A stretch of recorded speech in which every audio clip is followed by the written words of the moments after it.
Hi friend, this is Monu. Here I'm gonna teach you the uses of phrasal verb.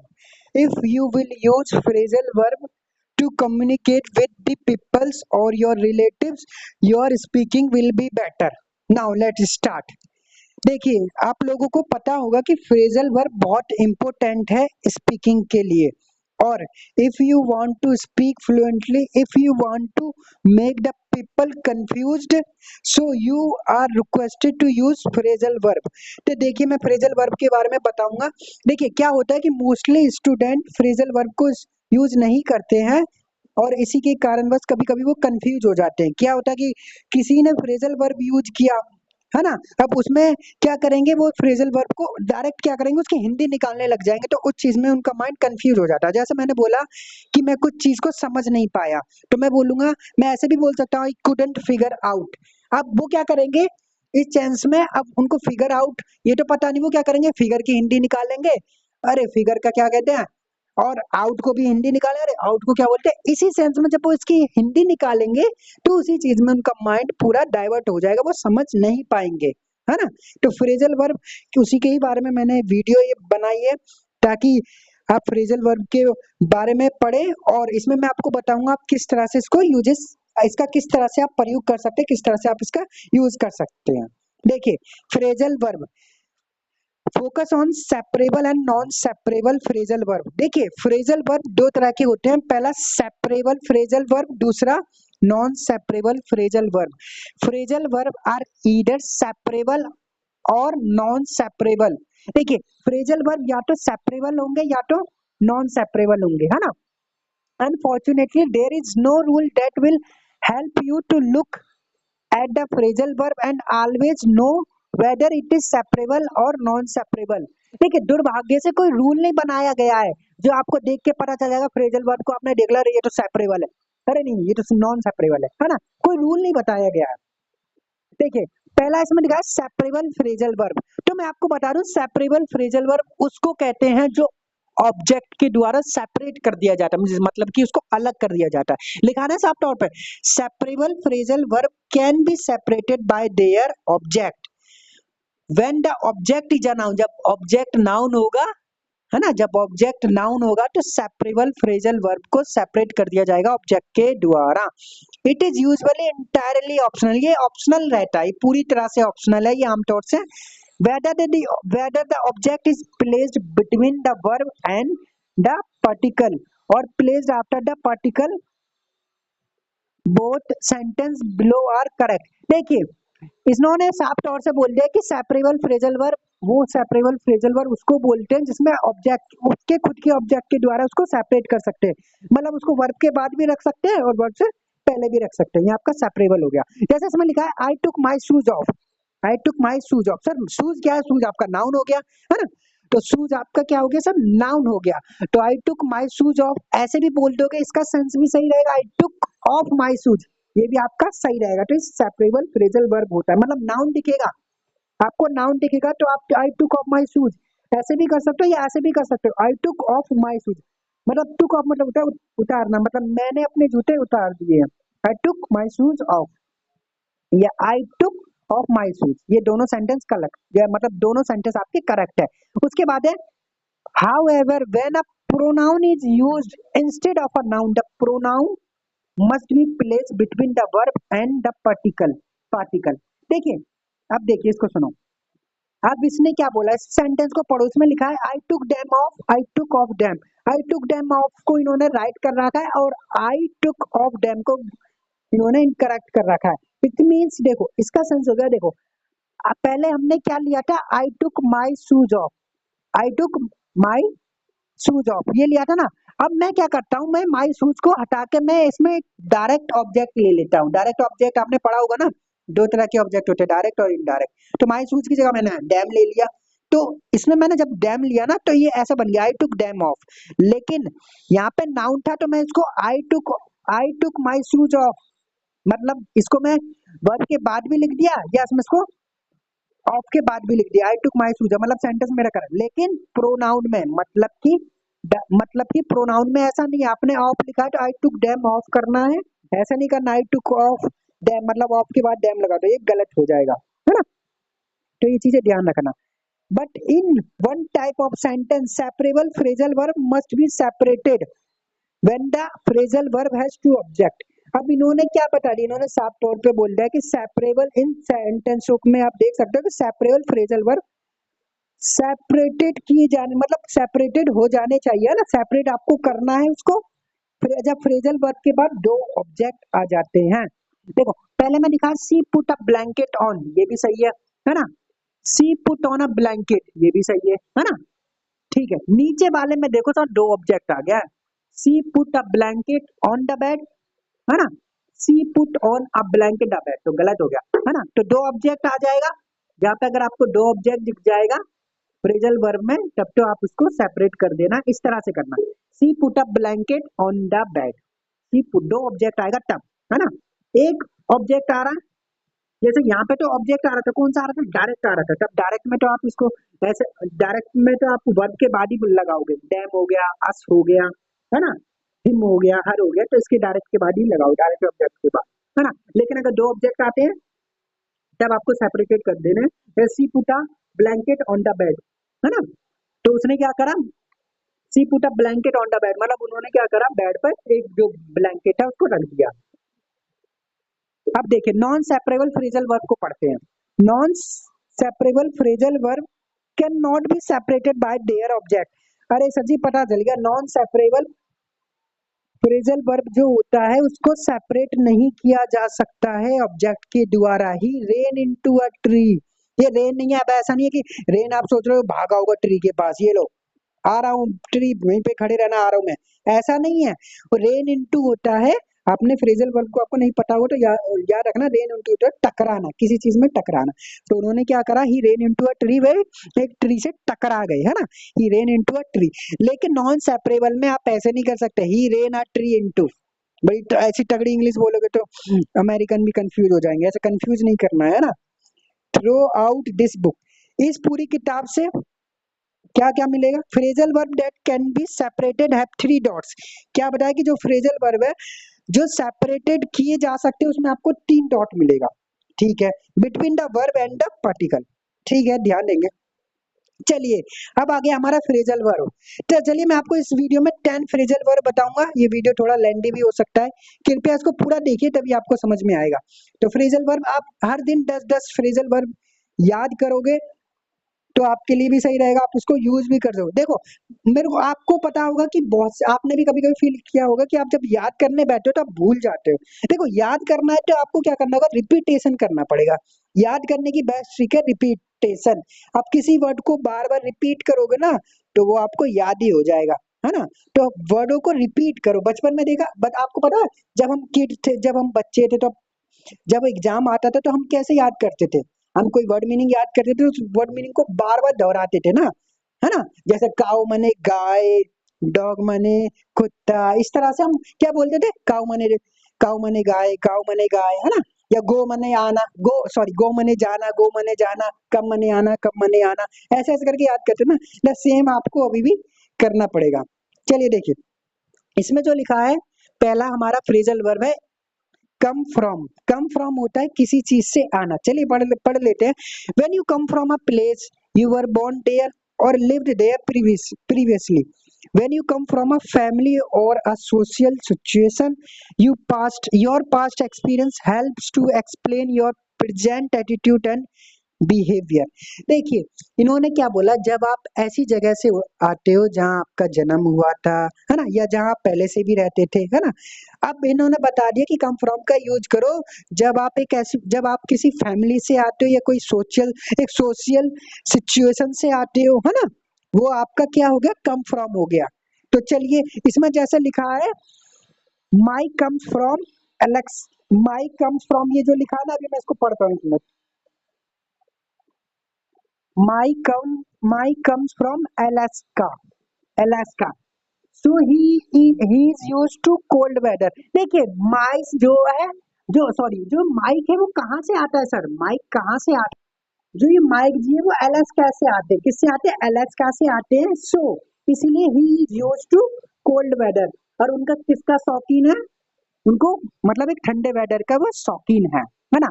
Gen had a difficult childhood she came from a broken home. तो Jane का जो बचपन था बहुत ही कठिनाई से था, मतलब उन्होंने बचपन में बहुत प्रॉब्लम फेस किया होगा, बहुत कठिन था एक तरह का। She came from a broken home, और वो कहाँ से आती थी, मतलब एक ब्रोकन होम से आती थी, है ना। तो कम्स फ्रॉम को याद कर लेना, पहला किसी चीज से आना, मतलब किसी जगह से आना, है ना। इस तरह से आप कम फ्रॉम का यूज कर सकते हो। Second, come from, when something comes from a source that is where it originated, है ना। मतलब कि कहने का सेंस है कि कोई कुछ चीज है जो किसी सोर्स से आती है, और जहां से वो ओरिजिनेट होती है। जैसे लिखा ना, the word admiral comes from a Arabic word. जो एडमायरल वर्ड है वो कहाँ से आता है, अरेबिक वर्ड से आता है ना। जैसे आप ड्राइव फ्रॉम की जगह यूज कर सकते हो come from. The mechanic heard a strange sound coming from the engine, है ना। जो मैकेनिक था उसने एक अजीब सी साउंड सुनी, कहाँ से, जो इंजन से आ रही थी, है ना। तो कमिंग फ्रॉम आप यूज कर सकते हो। सेकंड आ गया आपका फिगर आउट। फिगर आउट को बोलते हैं अंडरस्टैंड। आपने मतलब किसी चीज को समझ नहीं पाना। The object can be noun, the object can be noun और नाउन क्लोज। देखिए ऑब्जेक्ट नाउन भी हो सकता है, नाउन क्लोज भी हो सकता है। देखिए when you figure out something such as the answer to the question, the solution to the problem, or why a person is certain ways or acts a certain way, you think about and succeed in understanding it, है ना। देखिए figure out समझ जाओ, समझने के लिए जैसे sir आपको क्वेश्चन पर, सर आपको कुछ मैथ की सर आपको कुछ मैथ के फॉर्मूले याद करा रहे हैं, है ना, या आपको बता रहे हैं इस तरह से आप फॉर्मूले बना सकते हो। उस केस में आप समझ नहीं पाए तो कहोगे ना, sir I couldn't figure out what you taught us, है ना। मुझे क्या पढ़ाया या आपको क्या पढ़ाया, आप उसी सेंस में कर सकते हो। या कोई आपका दोस्त आपको कोई कहानी बता रहा है, आप कह रहे हो मेरे को समझ में नहीं आया, couldn't figure out what you said, है ना। जब आप ऐसे आप तब बोल सकते हो, आप जब आपका दोस्त कहानी बता रहा हो तो उस समय आप सो रहे होंगे, आप बाद में आपने कह दिया आई couldn't figure out what you said, है ना। समझ में कैसे आएगा, आप सो ही रहे थे, है ना। तो इस सेंस में आप फिगर आउट का यूज कर सकते हो। Joyce is so hostile all the time I can't figure him out. मतलब जो जॉयस था ना, जॉयस वो इतना हॉस्टाइल था, मतलब एक तरह का जो शत्रु, मतलब इतना शत्रु था, हॉस्टाइल था पूरी समय कि मैं उसको समझ नहीं पाया, मैं इसको फिगर आउट नहीं कर पाया।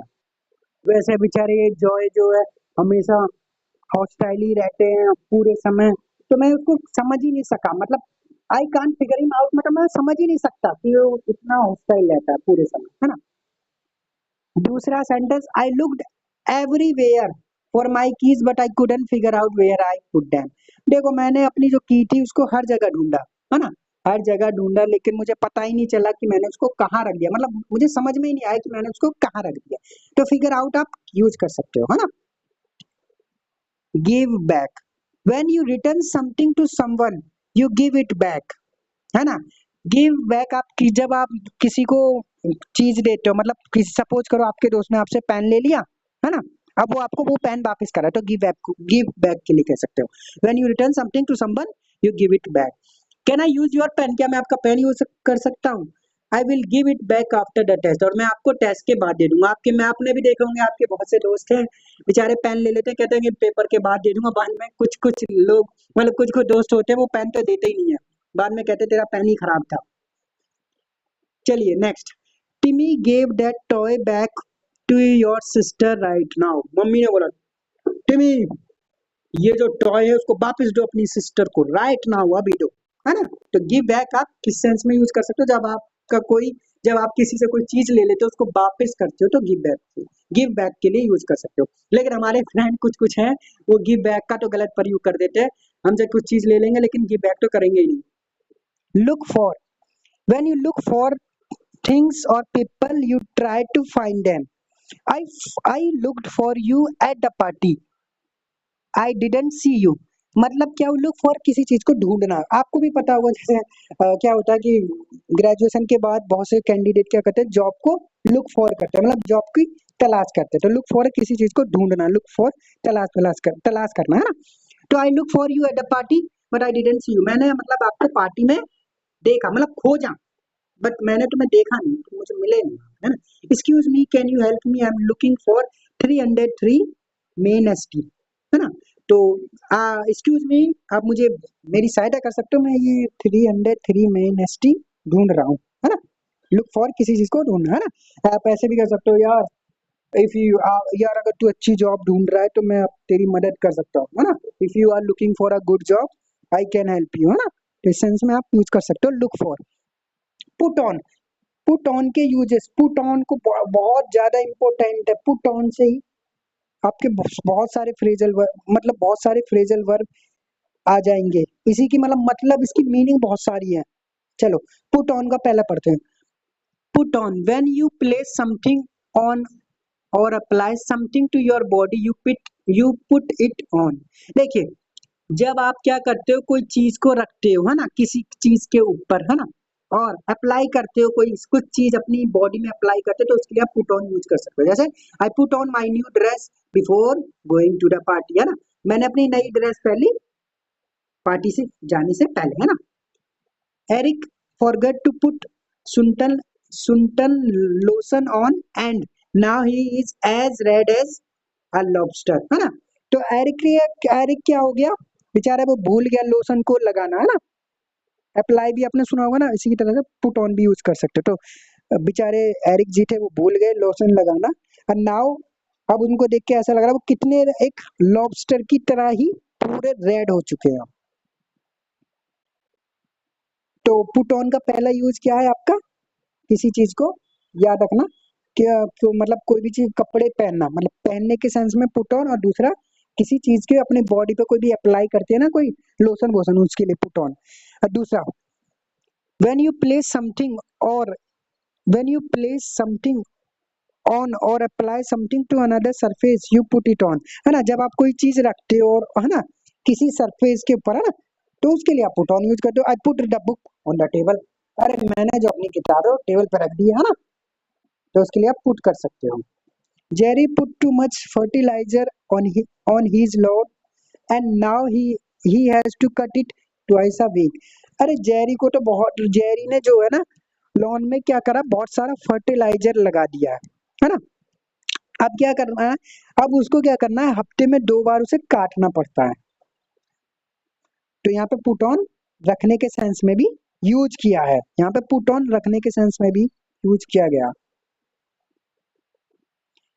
पुट ऑन, एक और तीसरा uses, put on when you attach or affix something to the another things you put it on. ठीक है, जब आप किसी चीज को अटैच करते हो या किसी चीज को आप किसी चीज से चिपकाते हो, है ना, तो उसके लिए आप पुट ऑन यूज कर सकते हो। Wilson's put a new roof on their house last year. तो हमारे विल्सन थे, उन्होंने क्या करा, एक न्यू रूफ थी, मतलब एक न्यू छत थी, वो अपने, मतलब जो उनका घर थे था उनके ऊपर में ही अटैच कर दिया है, तो लास्ट ईयर उन्होंने किया था।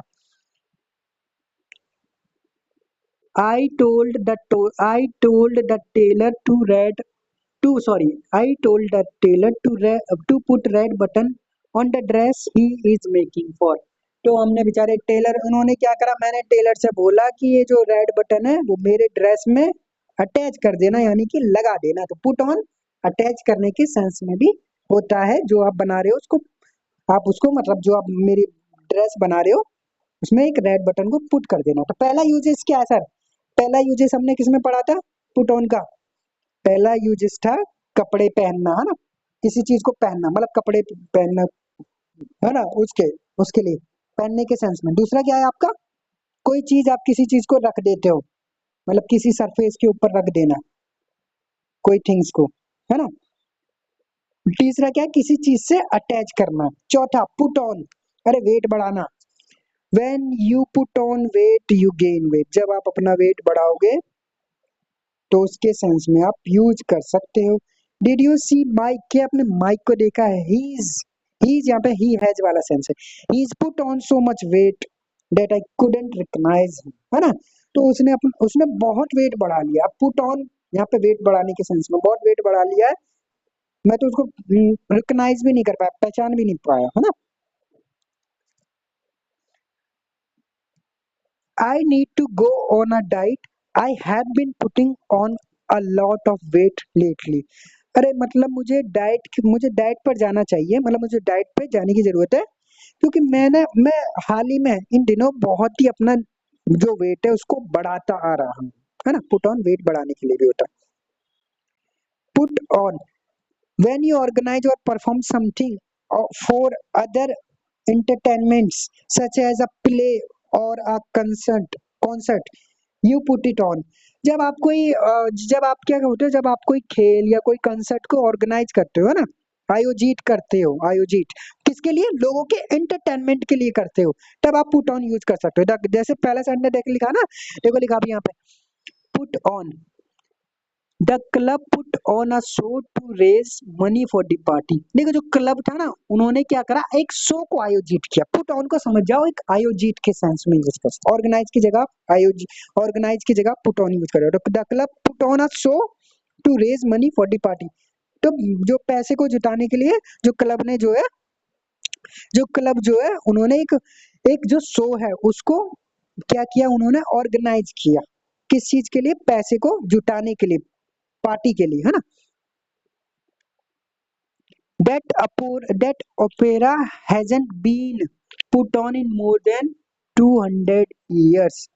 देखिए, ओपेरा जानते हो, ओपेरा मतलब कि इस सेंस में समझो कि जो ओपेरा है ना वो 2 साल से अधिक, 2 साल, माई सॉरी सॉरी 200 साल से अधिक तक, मतलब इतना ही साल हो गए अभी तक पुट ऑन नहीं किया गया, मतलब अभी तक ऑर्गेनाइज नहीं किया गया। ये जो ओपेरा है ना वो 200 साल से अधिक तक, 200 साल से भी अधिक हो गया है, अभी तक पुट ऑन नहीं किया गया है, मतलब कि अभी तक ऑर्गेनाइज नहीं किया गया। छठा, put on when you put people on you kid और टीज देम, है ना।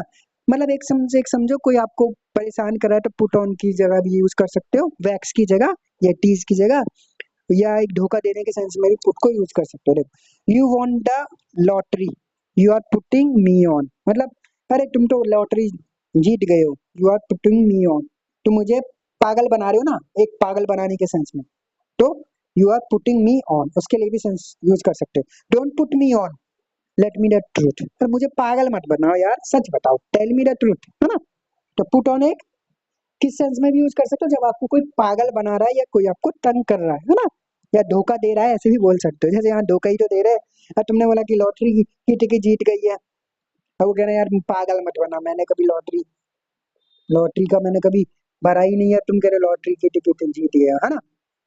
अब पुट ऑन का एक एज अ नाउन की तरह यूज किया है, एंड मतलब नाउन, पुट ऑन एन, ये नाउन के, something done with the intention of fooling and deceiving people is a put on, है ना। He didn't really win the lottery, it was all a big put on to impress his girlfriend. अरे वो मतलब सचमुच एक lottery ticket नहीं जीता है, ये तो सब उसका नाटक है उस लड़की को इम्प्रेस करने के लिए। जरूर मेरे हिसाब से 10 रुपए की तो लॉटरी की टिकट जीत गया होगा, चलो जीतने दो। खैर, यहाँ पे देखो, हम मैं आपको बता रहा 3 डॉट का निशान आएगा, आपने देखा कहीं, ये देखो 3 डॉट आ गया, 3 डॉट का निशान, ये देखो लगा दिया ना इन्होंने। अभी हमने पढ़ा था अगर 3 डॉट का निशान आएगा तो कौन सा रहेगा, इन्होंने मेंशन तो किया था, कौन सा रहेगा, नॉन सेपरेबल, ये लिखा ना, दैट कैन बी, ये लिखा ना, phrasal verb that can be separated have 3 dots. तो ये डॉट्स देख देख सकते हो, आप चेक कर सकते हो, ये देखिए 3 डॉट्स बनने हैं। रन इनटू, रन इनटू, चलिए रन इनटू का पढ़ते हैं।